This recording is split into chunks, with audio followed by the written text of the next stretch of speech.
Verdade, imparcialidade. Começa agora o programa A Hora da Verdade. A apresentação: Carlos Frederico Gomes. Fizemos agora 90 dias de um novo governo no nosso país. É importante a gente entender que nós vivemos um momento diferente na vida do povo brasileiro. Um momento muito complicado, por sinal. Tivemos esperanças criadas em governo de esquerda, no governo petista. Essa esperança foi muito enaltecida no próprio governo Lula. Depois disso, nós tivemos decepções, muitas decepções, com a continuação do governo de esquerda do PT. Tivemos um hiato, que foi esse período do Michel Temer, que foi o período do impeachment, e o brasileiro retoma a esperança de dias melhores para a sua vida com a eleição do ano passado, que culminou com a eleição do Bolsonaro. Vale a gente lembrar que desde a eleição da Dilma contra o Aécio, que os ânimos no Brasil estão totalmente exacerbados. E eu diria até exageradamente exacerbados. A gente vive hoje uma espécie de um jogo, né? Uma final de um campeonato de duas torcidas antagônicas, de duas torcidas que querem se matar. Que no final desse jogo, o jogo pouco importa. O que importa é a vontade de fazer o mal, né, que uma torcida tem contra a outra. Eu estou falando do futebol, esse futebol que tem ultimamente, que espalhou coisas ruins pelo mundo e pelo Brasil e pela América Latina, não do futebol de outrora, que era o futebol em que o mais importante era se ver o espetáculo. Hoje, o mais importante é as torcidas se agredirem. Tanto que existem casos que os caras não olham nem para o estádio, né? Eles começam a brigar logo antes de chegar no estádio. Como aconteceu agora, né? Hoje, praticamente, ontem houve o Flamengo perdeu para o Peñarol, e o que a gente viu foi o Flamengo apanhando dentro do Maracanã, do Peñarol, e apanhando também em Copacabana de torcedores do Peñarol. Quer dizer, não é uma coisa local brasileira, é uma coisa mundial. Pois isso está indo para a política. O que é que eu estou querendo dizer? Eu estou querendo dizer que o Brasil hoje precisa parar para pensar. O cidadão brasileiro hoje precisa parar para pensar. Porque o que a gente vive no Brasil hoje é uma coisa assim inusitada.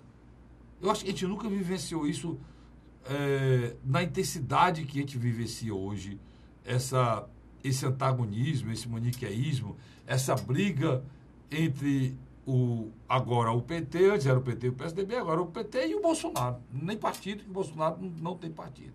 E parece que os dois lados querem que isso fique vivo. Não importa se o Brasil morra, mas eles querem permanecer que essa discussão continue viva. É o que eu enxergo claramente acontecendo hoje em tudo que é rede social.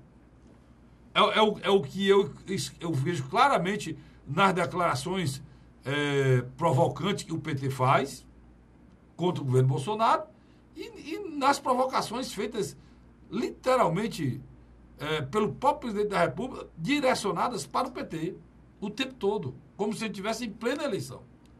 O triste disso tudo é que no meio desse espetáculo, né, de torcidas organizadas que se degladeiam em busca dos seus interesses, estão os cidadãos brasileiros. Todos os cidadãos brasileiros. Estes cidadãos desse país vivem talvez o pior momento depois da redemocratização. Porque a cidadania, para ser exercida, ela é exercida com ganhos que acontecem no cotidiano da vida brasileira, deveriam acontecer no cotidiano da vida brasileira. Mas essa cidadania que é exercida em outros países acontece no cotidiano da vida. No momento que você acorda, que você sai na rua, que você encontra uma rua limpa, que você pega um transporte de qualidade, que você leva o seu filho para uma escola de qualidade, que você, se tiver necessidade, vai para um posto de saúde e lá encontra guarida, acolhimento de qualidade. No momento em que você perde o emprego, imediatamente tem outro emprego para que você continue tendo dignidade como ser humano, como pai de família, como mãe de família. Isso é cidadania.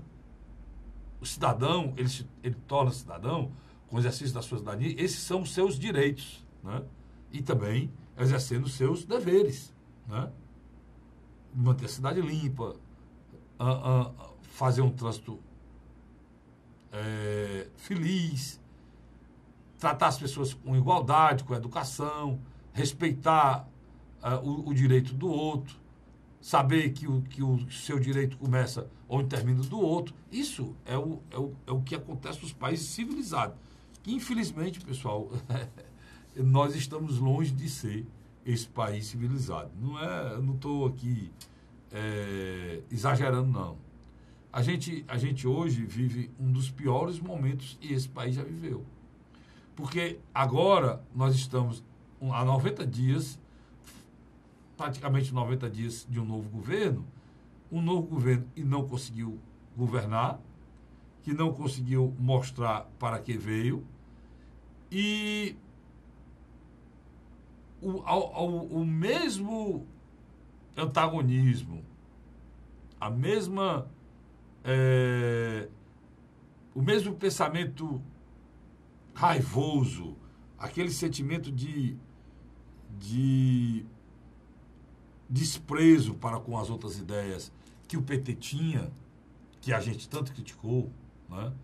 Mesmo errando, eles mantiveram sempre o mesmo pensamento, com aquele pensamento xiita, né, de destruição do adversário.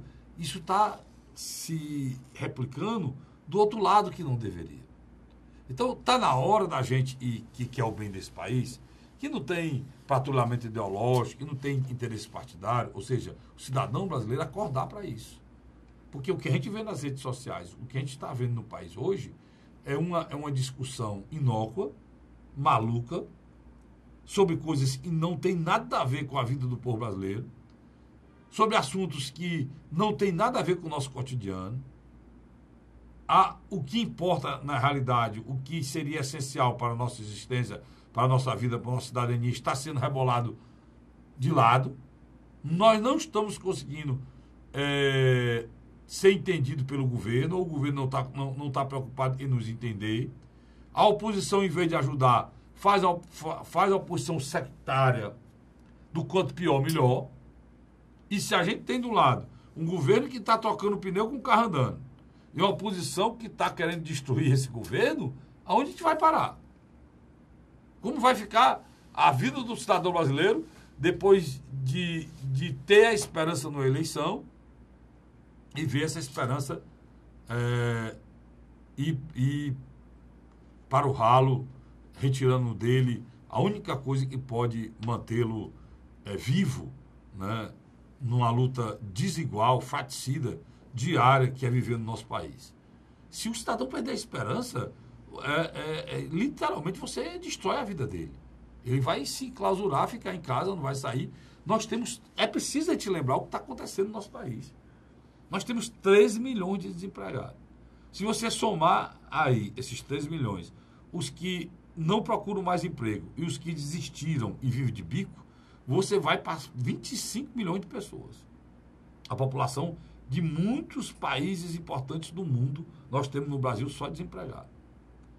E temos uma discussão que, se a gente for falar lá fora, vão mangar da gente. A gente está discutindo a questão da Embaixada da Palestina, ou da Embaixada de Israel, se é para ser em Tel Aviv, ou se é para ser em Jerusalém, no conflito entre judeu e palestino. Nós nos inserimos nesse conflito agora. sem necessidade. Nós estamos discutindo besteiras que a nossa situação, né, vexatória, de dificuldade, não teria espaço em lugar nenhum do mundo. Em lugar nenhum do mundo. Discutindo carnaval, discutindo besteira, só besteira, cara. Desde que o dia que o governo assumiu, que a oposição e o próprio governo pautam coisas que não nos levará a nada, a não ser mais miséria, mais dificuldade. O que o povo brasileiro queria, na realidade, quando participou daquela eleição, quando discutiu aquela eleição, quando praticamente brigou com o vizinho, com a família, que tinha seu lado, que estava empolgado, praticamente não fazia outra coisa, a esperança dele é que a sua vida melhorasse. É simples, cara. A esperança dele é ter um atendimento médico. É não ser humilhado no atendimento médico. É não ter um parente, um idoso, numa fila dentro da emergência de um hospital, sem leite de UTI. O idoso, cara. Que o natural seria esse idoso ser prioritariamente atendido. Pois ele é prioritariamente, e o Estatuto de Idoso não vale nada, colocar de lado. Porque quando chega lá em cima, pode até que ele entre. Mas o cara vai escolher lá, nos nossos hospitais de campanha de guerra, quem tem mais chance de sobreviver. Se não for idoso, ele vai morrer. Essa é a situação da saúde do Brasil hoje. Não é hoje com o Bolsonaro. Ela era assim antes do Bolsonaro assumir. O Bolsonaro é fruto de tudo isso junto. Por que é que o Bolsonaro foi eleito presidente desse país? Por que é que o Bolsonaro foi eleito presidente desse país? Justamente pela insatisfação do povo brasileiro e chegou ao extremo. E viu na figura do Bolsonaro um cara que contestava o que muita gente não tinha coragem de contestar. E viu na figura do Bolsonaro, através de um voto de protesto, um cara que tinha coragem de dizer coisas que ninguém tinha coragem de dizer. E é justamente isso que a gente precisa entender. Está na hora do governo Bolsonaro, a gente que torce para que ele dê certo, entenda isso. O presidente volte para o Brasil, está voltando hoje, né? E demora um pouquinho a viajar, e cuide das coisas importantes para esse país. Se ele acha que só pode governar depois da reforma da Previdência, que faça a reforma da Previdência o mais rápido possível e comece a governar. É isso que a gente precisa entender e precisa fazer. Porque do jeito que vai, o Bolsonaro perde. Qual é o meu medo? É que o Bolsonaro perca, isso já está acontecendo, a sua popularidade, e a gente cai de novo no abismo da impopularidade de um presidente e não se tem a condição de passar mais nada em coisa nenhuma, de fazer reforma alguma, e o Brasil fique refém de um presidente desidratado, sem credibilidade, e nós temos que esperar 4 anos por nova eleição. Será que a democracia brasileira aguenta isso? Você que está torcendo aí pelo pior, será que o povo brasileiro aguenta isso? Não é? Porque a gente não fala dos episódios. A gente procura camuflar o que está acontecendo no nosso país. Nós tivemos agora, bem pouco tempo atrás, uma tragédia em que uma empresa privada matou mais de 300 pessoas e todo mundo já esqueceu. Esqueceu porque boa parte da imprensa, a imprensa marrom vagabunda, né, fez questão de que isso fosse esquecido. Vou dar só um exemplo para vocês. A Rede Globo e a Rede Bandeirantes, as outras grandes redes deveriam estar mostrando que elas têm o know-how aí da audiência, deveriam estar mostrando pelo menos quantas famílias não tiveram o mínimo conforto de enterrar seus entes queridos. Porque tem quase 100 famílias que os parentes estão como desaparecidos. Nem mencionar isso na televisão, o nome dessas pessoas, isso aconteceu. Então, eu estou mostrando, esse ano é um ano de muitas tragédias, né? Já houve mortes depois disso, lá de adolescente no Ninho do Urubu, lá no Flamengo. Já teve mortes por conta de enchentes em todos os locais, inclusive agora aqui no Ceará, né? Morreram, só em Heriotaba ontem morreram 3 pessoas, e fora as outras que aconteceram, que a gente não tem nem conhecimento, afogamento, a gente não tem nem conhecimento por conta de chuva, da enchente. Ou a gente vivia uma seca. Hoje, nós estamos vivendo enchente no estado de Ceará.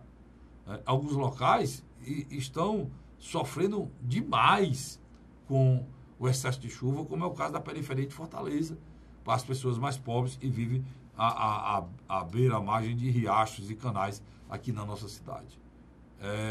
Além da queda do coice, como dizia um amigo meu. Lembrando aí o Gordurinha, que fez cearense, né? Pedindo desculpa a Deus, não sabia rezar, porque pediu chuva demais e agora não sabe o que fazer. É o que a gente está vivendo, para você ver como é a situação nossa. E a gente apela para quem? Nós temos aí problemas gravíssimos no Brasil que não estão sendo equacionados e resolvidos. A questão da saúde é uma delas. Você olha para o governo, tem um plano nacional de saúde. A educação está sendo desmontada equivocadamente por um louco, né? E que o presidente infelizmente escolheu, que é o ministro da Educação. Graças a Deus, tem áreas do governo que está funcionando a contento, né? Porque senão seria um desastre, que é o ministro Sérgio Moro da Justiça, já tem um plano pronto para melhorar a segurança do país. É isso que a gente deveria cobrar. E o ministro da Economia, gostando ou não, porque só vai gostar dele quem é ultraliberal, mas sendo ou não ultraliberal, gostando ou não dele, ele tem um plano para o Brasil, econômico para o Brasil, e está querendo colocar em prática, botando como condição número 1 a reforma da Previdência, que antecede toda e qualquer atitude econômica que precisar ser feita no Brasil nos próximos anos. Então a situação é essa, caótica, é difícil. A gente tem que torcer, e isso é importante a gente torcer, para que a gente consiga, o governo consiga algum sucesso antes que o Congresso Nacional, né, tome as rédeas. Porque se o Congresso Nacional vê que esse governo está desgastado, vê que esse governo está fraco, o governo vai ficar refém do Congresso Nacional. E a gente já viu esse filme, né? O toma lá da cá, os esquemas, as coisas, a gente já viu esse filme protagonizado pela Dilma, protagonizado pelo Michel Temer, protagonizado pelo Lula, né? No final, todo mundo é atendido e o povo brasileiro é esquecido. E a gente precisa de mudança. O povo brasileiro elegeu o Bolsonaro porque ele representava essa mudança. Essa mudança que não, para como é que se elege um ogro, o cara não sabe falar, o cara não sei o quê. O cara era exatamente como o povo queria, politicamente incorreto, ou seja, ele dizia coisas que ninguém tinha coragem de dizer.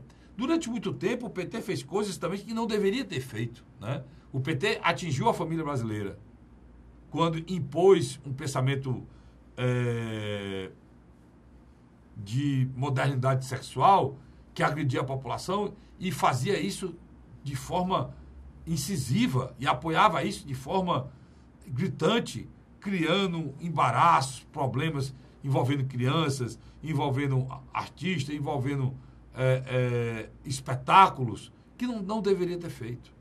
O governo patrocinou muita porcaria, muita nojeira, muita libertinagem. Isso é um fato. E criou animosidade contra ele. Sem necessidade. Porque o governo do PT, de uma hora para outra, o governo federal do PT, porque você tem que separar os PTs, né? Tem o PT nacional é uma coisa, uma parte do PT nacional é outra coisa, e o PT estadual é outra coisa. Então, boa parte dos exageros que foram feitos por uma turma, né, de uma ala do PT nacional que queria impor o seu pensamento, a sua vontade para a sociedade inteira, e você não pode fazer isso. Você tem que respeitar o que pensa a população, o governo não entendeu isso, quis impor o pensamento deles, né? E deu no que deu. Deu no que deu. Apareceu o Bolsonaro nessa história, que é o que fazia o contraponto a essa situação que era colocada naquele momento. Então, o papo inicial aqui do nosso programa Hora da Verdade é exatamente isso. É a gente entender que está na hora da cidadania ir para as redes sociais. Você se despir, né, da sua condição partidária, esquecer o PT e Bolsonaro e exigir de quem está no poder que cumpra com a sua obrigação, que devolva ao cidadão brasileiro que paga imposto, um posto de saúde digno, uma escola digna para o seu filho, um transporte decente para que você possa ir trabalhar e uma segurança que possa permitir a sua atividade, seja ela qual for, e precisa ir e vir, e a Constituição brasileira garante isso, né? Só no papel. Então, é necessário que a gente bote na cabeça que o momento agora é de cobrança, não de louvor ao seu candidato e de destruição do que perdeu. O momento agora é de cobrança. Cobrança de quem deve muito ao povo brasileiro, que é a classe política, e não tem, nos últimos anos, entregado nada. Essa é a esperança que eu tenho, que o grau de politização de boa parte da população brasileira faça com que o governo trabalhe e entregue alguma coisa de volta para a população. Eu vou para o rápido intervalo, não sai daí não, e volto já já com o segundo bloco do programa A Hora da Verdade. A Hora da Verdade.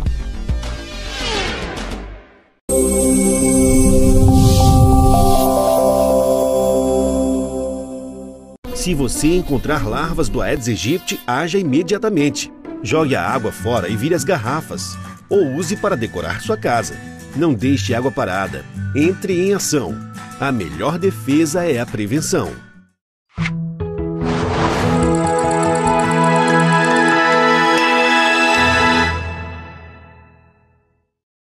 A Hora da Verdade. Estamos de volta com o segundo bloco do programa A Hora da Verdade, na sua TV+, canal 15 da Multiplay, e na sua Litoral TV, canal 5 da NET.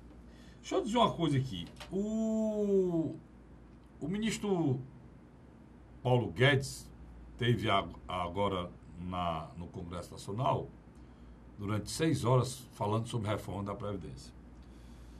A reforma da Previdência é uma coisa que precisa ser feita? Precisa. Ela é importante para o país? É. Por que ela precisa ser feita? Porque o povo brasileiro está vivendo mais. É uma notícia boa.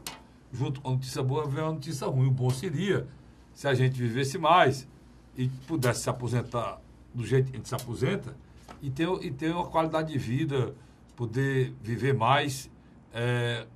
Seria o ideal, mas infelizmente não é assim, né? Com ter 10 anos a mais de vida com rendimento, mas infelizmente não é assim, né? Pelo menos no nosso país não pode ser assim. É proibido o brasileiro ter algum direito, alguma coisa e possa melhorar a sua vida. É proibido, há muitos anos é proibido. Mas a reforma da Previdência é uma coisa necessária? É. Qual é o problema que é tão discutido isso? Porque tem muita mentira. Não se fala a verdade, nem de um lado nem de outro. Vamos começar pelos governos anteriores.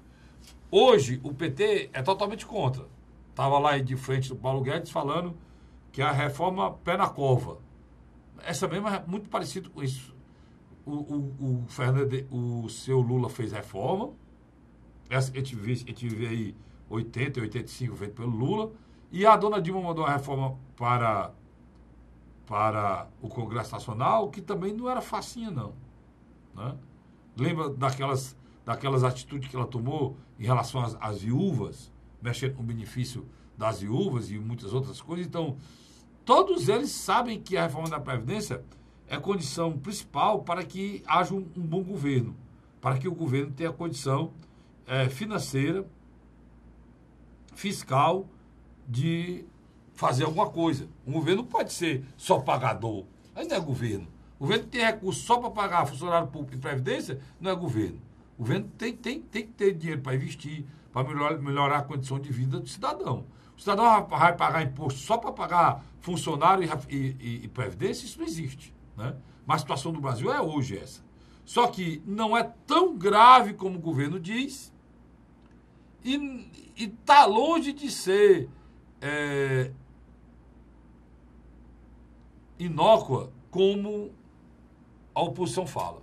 A oposição fala que não tem necessidade. Isso é papo furado, né? Papo furado.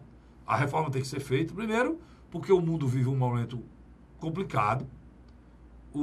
A previsão de crescimento aí é pífia, porque existe vários loucos no poder.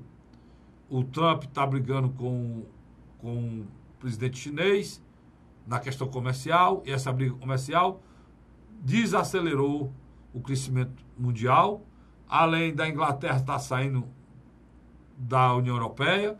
Outro motivo grave que parou qualquer tipo de crescimento no continente europeu, e quando não cresce nos Estados Unidos, não cresce na China, não cresce na Europa, o mundo não cresce, né? O mundo não cresce. Se não tem estabilidade, se não tem perspectiva de segurança para que haja o crescimento, o empresário não investe. E é o que está acontecendo no mundo. O Brasil tem coisas importantes. Se for dar uma olhada na condição macroeconômica brasileira, é decente. É decente. Não precisa ser economista para saber disso, né? A nossa inflação está sob controle.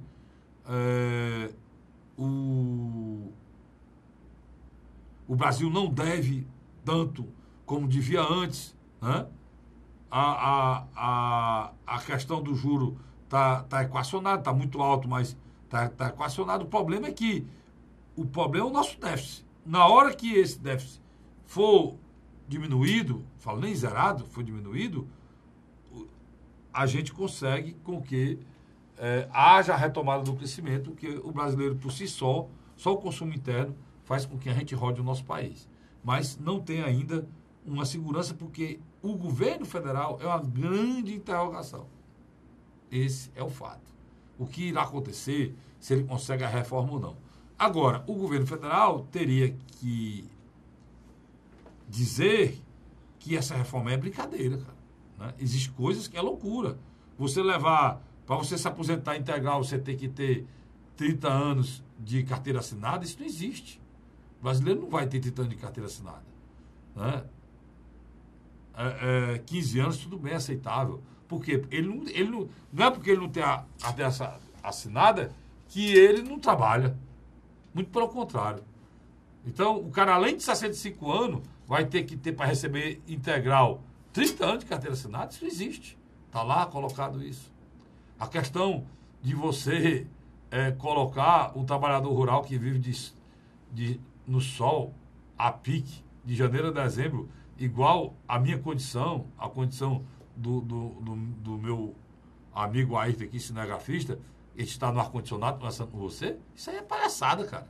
Isso é palhaçada, né? Você mexer no aposentadoria de um pobre coitado do idoso, no seu BPC, Boletim de Prestação Continuada, e mexer com quem já está perto de morrer, que recebe o salário mínimo e mal compra os remédios para a sobrevivência, imagine um plano de saúde. Quer dizer, são coisas que estão lá colocadas e não deveria nem estar. No Brasil tem a história do bode na sala, né? Virou moda. O governo manda coisas para o Congresso e manda maldades. Para que o Congresso mexa, diga que ele retirou as maldades, traga para si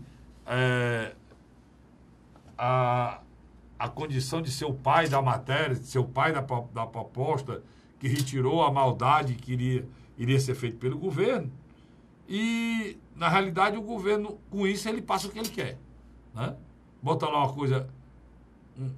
uma coisa estapafúrdia, uma loucura, coisa que não deveria nem lá estar, bota para chamar atenção, se discute, todo mundo fala, jornal de manhã, e não era para estar lá. O BPC é uma dessas coisas, não era para estar lá. Foi colocado lá só para gerar discussão em torno dele, retirar, e o que o governo quer passar. Pode ser um bode na sala, ou seja, bota aqui, tá todo mundo satisfeito, bota o bode na sala. Aí todo mundo reclama, aí você tira o bode. Voltou tudo ao normal. Não melhora a vida de ninguém, nada. Mas tá todo mundo satisfeito que voltou à vida normal. Ou então um boi de piranha. Bota esse boi aqui, tá todo mundo comer esse boi lá, falar desse boi, enquanto isso a boiada passa. É o que o governo quer. E parece que vai conseguir. Agora, a reforma da Previdência precisa ser feita, mas não de forma exagerada. Existe uma mudança aí na capitalização de um sistema de aporte e que a gente paga o aposentado, quem está na ativa paga o aposentado, para um novo sistema de capitalização, que é o que é feito pelos bancos. Como é que é esse sistema? Eu faço a poupança da minha aposentadoria. Mas para isso acontecer, tem que ter tempo. Então, tem um processo de transição que precisa ser feito, que eu não sei como é que o governo vai fazer, mas precisa ser feito. Né? Agora, o governo está seguindo um modelo, que é o modelo do Chile, em que o cidadão, no final, termina a vida com meu salário. E aí, meu irmão, não dá. Segue o sistema do Chile, segue. Só que com uma diferença. O governo faz um aporte também ao que o trabalhador coloca. Se o trabalhador bota 10, o governo tem que botar 10. Para, no final, dar uma soma e poder pagar a aposentadoria daquele trabalhador. É assim que funciona, aonde esse sistema foi implementado, um sucesso, o sistema de capitalização. Por trás disso também estão os bancos. O Brasil paga 650, presta atenção que eu vou falar aqui, 650 bilhões anualmente. Já bem isso? 650 bilhões anualmente só de serviço da dívida. Mas tem que ser pago. São pessoas que comparam papéis da dívida do Brasil, precisa ser pago, senão dá o calote. Essas pessoas não vão receber o rendimento. Perfeito, cara, eu concordo. Mas só que o Brasil precisa pagar 650 bilhões, a gente precisa pagar esse juro astronômico que é feito junto... Olha, nesses esquemão, o Banco Central, o Ministério da Fazenda, se você quer caçar corrupto nesse país, botar na cadeia, não são esses aí que estão em licitaçãozinha aí atrás. Os grandes corruptos desse país estão aqui. Estão nessa área aqui. Dos bancos, cara. Hoje, no Brasil, você vai se lembrar aqui, bora fazer uma retrospectiva aqui. Lembre-se aí anteriormente, tudo isso aqui tem a ver com Previdência, você vai entender no final, quando terminar. Lembre-se anteriormente quantos bancos tinha no Brasil? Só no Ceará, você tem ideia, só no Ceará, só o Ceará mesmo tinha 2 bancos. O Ceará, o privado, Bancésar, tinha 3, Bancésar, do saudoso Manuel Machado, né? Banfó, BIC. Estou botando 3 aqui que eu me lembro, mas era mais, né? E o BEC. No Ceará tinha 4 bancos. No Ceará tinha 4 bancos. O BIC tinha agência em todo o país. O Bancésar também. O Banfó também. E o BEC também. Sabe quantos bancos tem hoje a nível nacional? Quer contar comigo? Vamos lá. Vem propaganda de graça aqui. Bradesco, Itaú, Santander. Todo traz aqui na cabeça. Tá vendo como é difícil? Caixa Econômica, Banco do Brasil.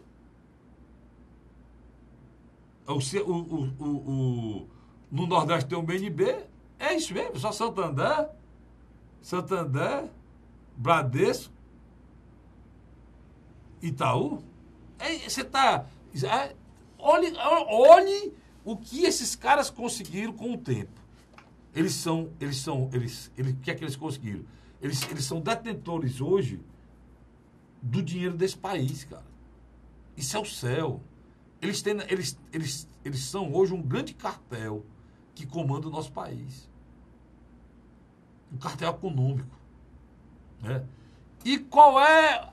O que é que a Previdência tem a ver com isso, Cássio Frederico? Você sabe o que é você colocar milhões de pessoas na classe média que com a nova reforma da Previdência não vão mais se aposentar, a nova reforma é R$5.000 a aposentadoria. Pra você ter ideia, no legislativo, a aposentadoria média é 25 mil. A aposentadoria privada, para os cidadãos comuns, né, é R$5.000. Vai ficar... A proposta do Guedes é ser 65 anos e R$5.000. Até aqui eu concordo plenamente. É o que é pelo Estado. Quem quiser mais, vai para onde? Para os bancos. A reforma, ela tem um intuito de levar o cidadão a botar mais dinheiro nesses bancos. E qual é a outra preocupação deles? É que esses 650 bilhões não sejam ameaçados. Porque se continuasse do jeito que está, se continuar o déficit brasileiro crescendo do jeito que ele está crescendo, ou seja, a Previdência paga 700 bilhões anualmente. Né? Até o ministro Paulo Guedes fez essa conta ontem no Congresso Nacional. É gasto 70 bilhões com a educação. Isso está errado, está errado. Isso aí está errado. Mas o presidente esqueceu de dizer, o ministro, que esse mesmo 700 bilhões que vai para a presidência, o mesmo tanto vai para os banqueiros, que conversam com ele todo dia. Com ele e com os outros, todos os outros ministros que lá estiveram. Todos os outros. Então, é preciso falar a verdade se quiser resolver as coisas desse país. Um dos motivos que essa reforma da Previdência se tornou urgente é que esses 700 bilhões aqui começam a ameaçar, né, os 700 bilhões deles. Já bem isso, Castilho? 700 bilhões de um, 700 bilhões de outro, dá o quê? Dá 1 trilhão, né? Foi uma conta rápida, e 400 bilhões, né? O Brasil arrecada 2 trilhões. Então, a coisa tá se fechando. E eles querem salvar o dinheiro da Banca Internacional, da agiotagem internacional. Como a palavra que o Ciro Gomes usou muito, dos plutocratas nacionais, né? Os barões da grana internacional que estão junto nesse processo. Por isso é que você não consegue passar 1 minuto sem ligar o rádio que não esteja uma pessoa defendendo a reforma da Previdência. Principalmente a grande imprensa, a grande mídia nacional, e principalmente esses caras, né? É o tempo todo dizendo. Mas um dos motivos é esse, e está aí embutido por trás, né? E colocam plenamente que se a reforma da Previdência for feita, vai vir uma torneirinha de leite e uma torneirinha de mel para você. Isso é mentira. É mentira. E eu vou dizer por quê para você, já, no terceiro e último bloco da verdade, porque é que isso é uma mentira deslavada. E vou citar outras mentiras que já disseram no nosso país, que você caiu e não aconteceu nada. Sai daí não, eu volto já. A Hora da Verdade.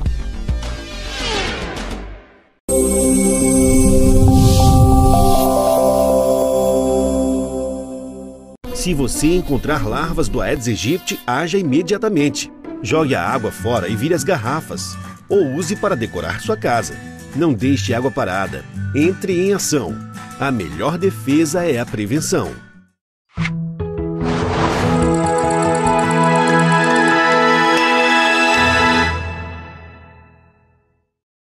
A Hora da Verdade. Estamos de volta com o terceiro e último bloco do programa Hora da Verdade na sua TV+, canal 15 da Multiplay, e na sua Litoral TV, canal 5 da NET.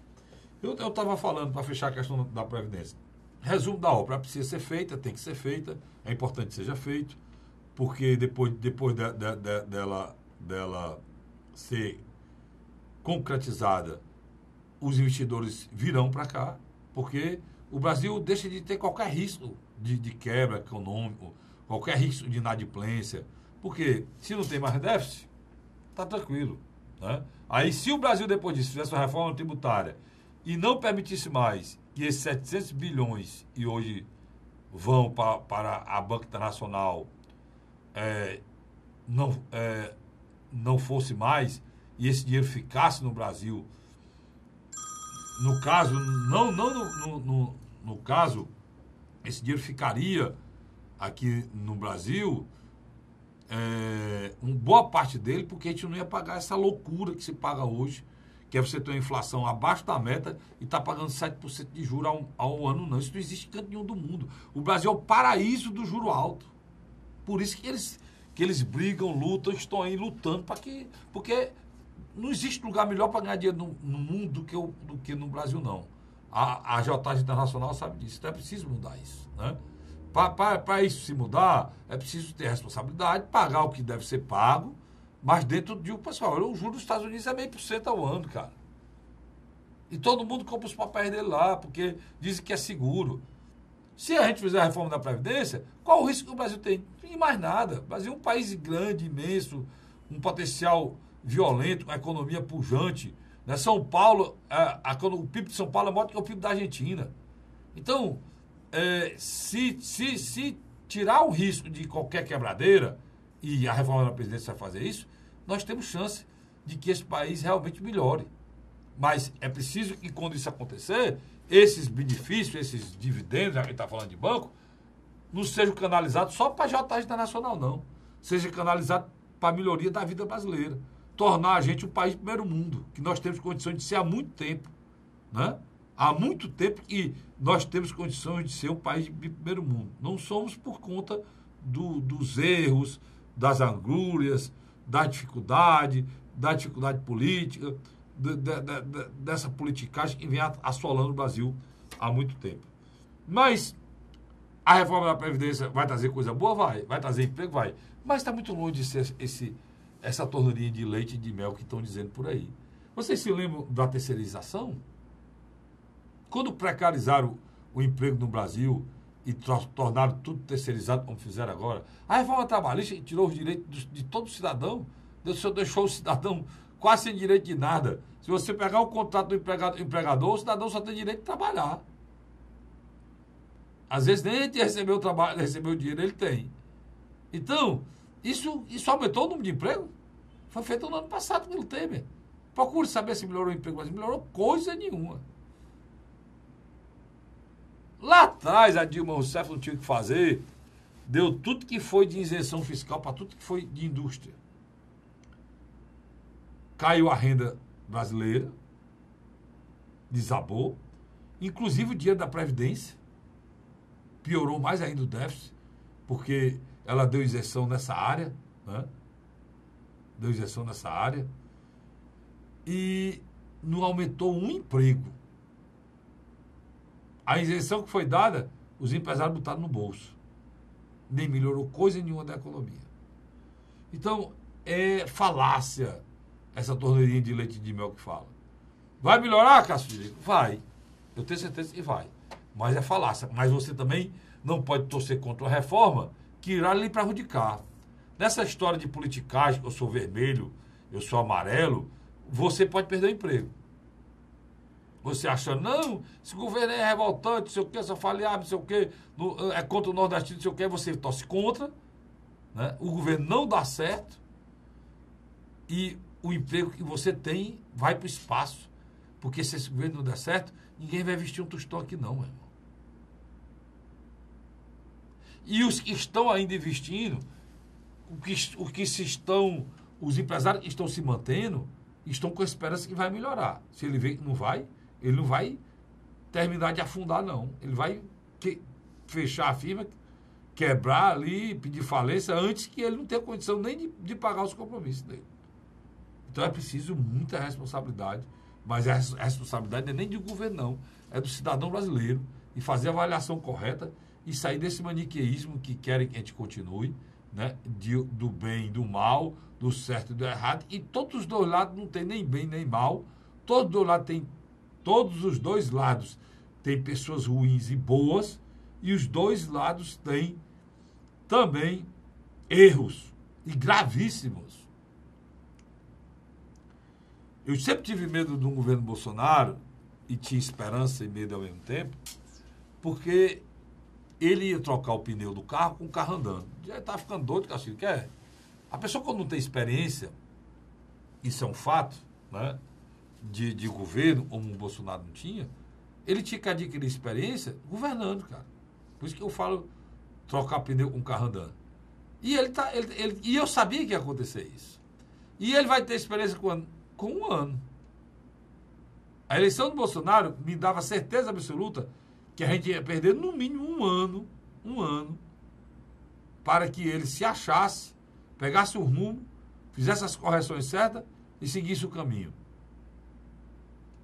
E eu estou sendo otimista, porque eu torço muito por isso, que dê certo. Mas muitas vezes, o cara não acha o caminho, não.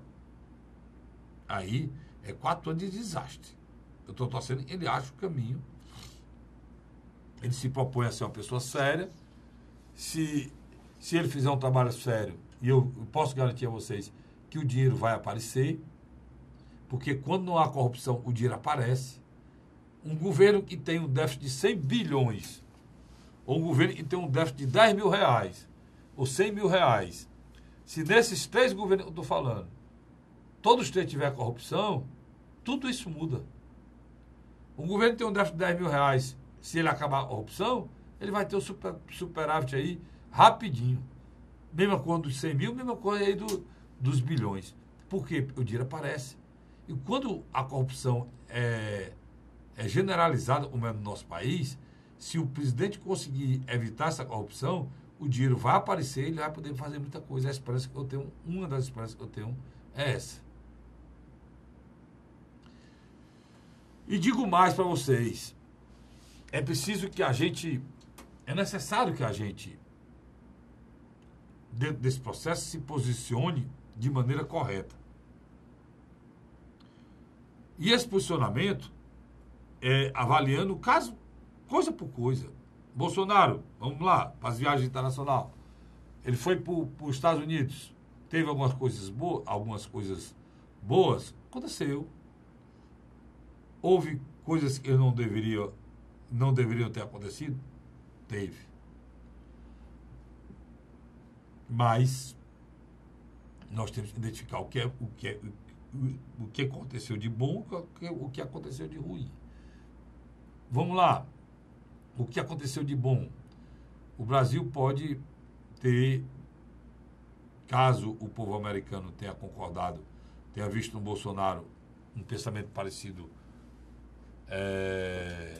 um pensamento liberal, em que o mercado seja realmente quem determina as condições jurídicas e de negócio no Brasil, e que ele tenha conseguido passar segurança jurídica no respeito às regras naturais da economia, não haja interferência de Estado, ele pode trazer muitos investidores para cá. Com certeza pode. E isso é um lado muito positivo. O lado ruim, a subserviência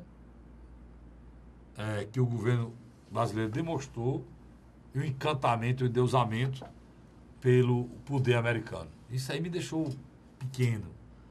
Coisa que não é novidade, não. Havia vários outros batendo continência, fazendo reverência para presidente americano. É triste isso aí. Mas é uma coisa que o brasileiro tem feito durante muitos anos. Isso você tem que ter uma relação de igualdade, de respeito e de igualdade. É a maior economia do mundo, mas tem que ter de igualdade e de respeito, porque não é a única. Né? Não é a única. Se você for avaliar a viagem ao Chile, o presidente, sem necessidade, citou uma figura desprezível, que é o Pinochet, assassino, matou muita gente, mentiroso. E o presidente citou e só se viu para ser motivo foi um tiro no pé. Mesma coisa, essa história agora no Israel da transferência da embaixada. Os Estados Unidos podem brigar com o mundo árabe. Os Estados Unidos têm um PIB de 20 trilhões. O nosso aqui, presidente, é 2 trilhões. Acabei de falar aqui. 2 trilhões para 20 trilhões, tem uma diferença grande. Nós não temos por que comprar essa briga, não temos nada a ver com isso. O que a gente tem aqui é continuar exportando para o mundo árabe, que dá um superávit da balança comercial brasileira gigantesco. Né? Coisa que A nossa balança com Israel é deficitária. Eu espero que agora vire. O Brasil passe a ser superavitária, ou seja, a gente venda mais para eles do que a gente compra. Porque hoje, eles não compram quase nada da gente, a gente compra muita coisa deles.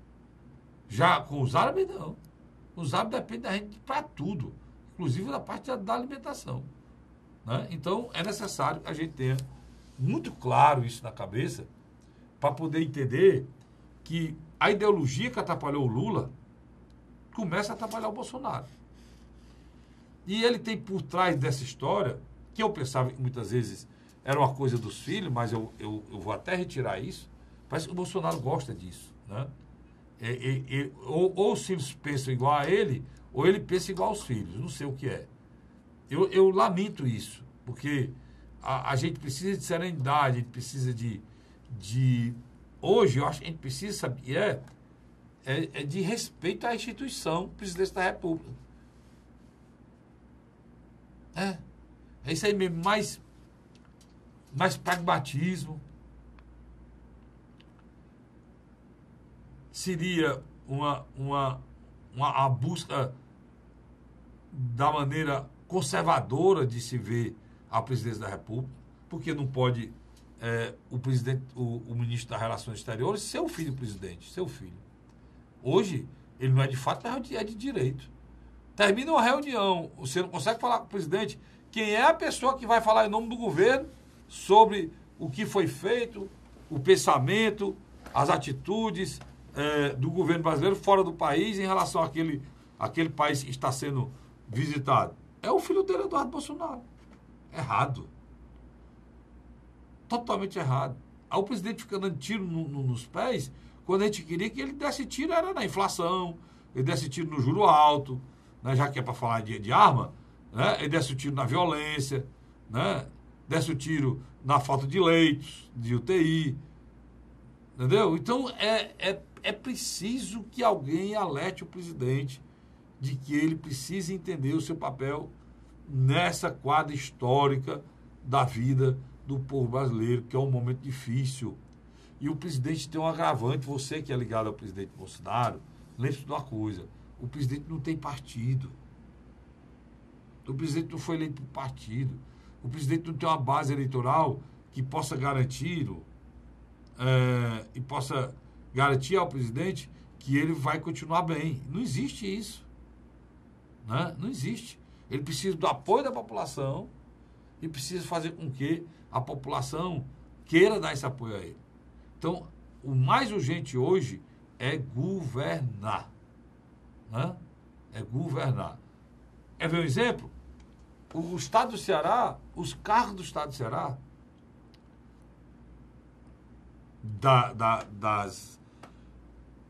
os cargos de governo do Estado do Ceará, ou seja, os órgãos de governo, do governo federal e funcionam no Estado do Ceará, o presidente não nomeou ninguém.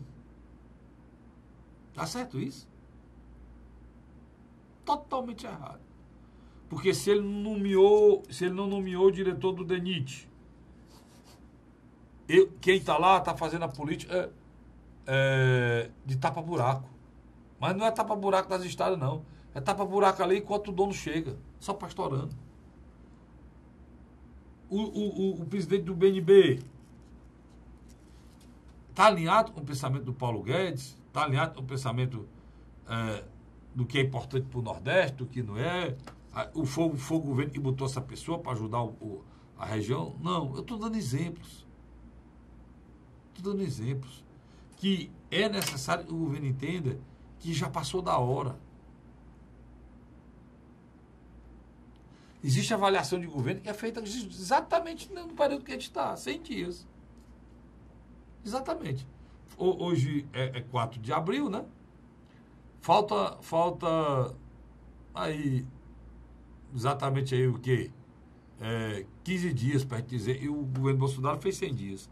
Qual é a marca de 100 dias do governo? Então, é necessário que você que votou no Bolsonaro, você que votou no deputado federal ligado ao Bolsonaro, você que acompanhou isso, brigue, lute, cobre para que o governo funcione. Vá nessa onda de esse besteirão aí de achar que as coisas vão se resolver com o tempo, ou só pode ser resolvida depois da reforma da Previdência, não. Tem isso, não. É preciso trabalhar muito, para devolver ao povo brasileiro o que lhe é de direito. Serviço público de qualidade, diante dos impostos que ele pagou, que ele colocou, que foi retirado na marra do seu salário, pelo imposto de renda, que agora toda pessoa pobre nesse país está pagando imposto de renda, que é uma vergonha. Uma das coisas que o presidente Bolsonaro não devia permitir, devia corrigir de forma corajosa a tabela de imposto de renda.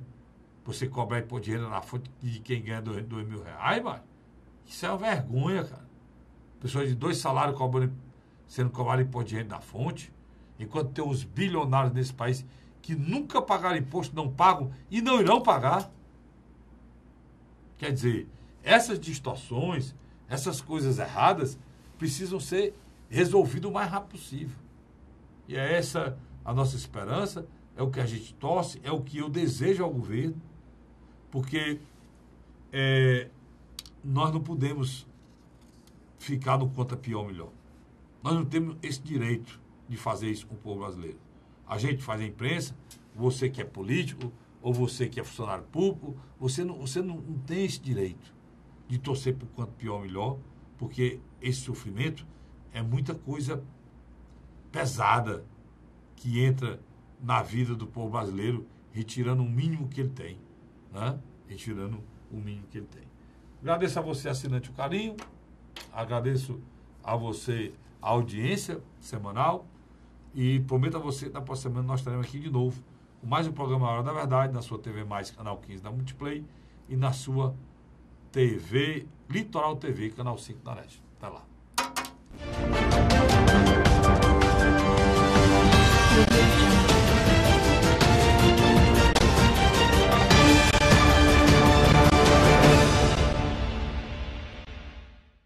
A Hora da Verdade.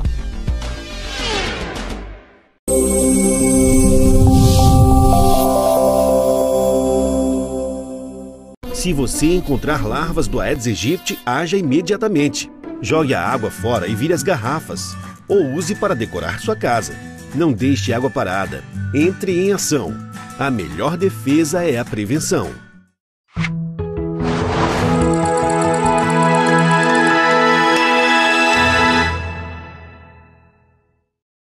A Hora da Verdade.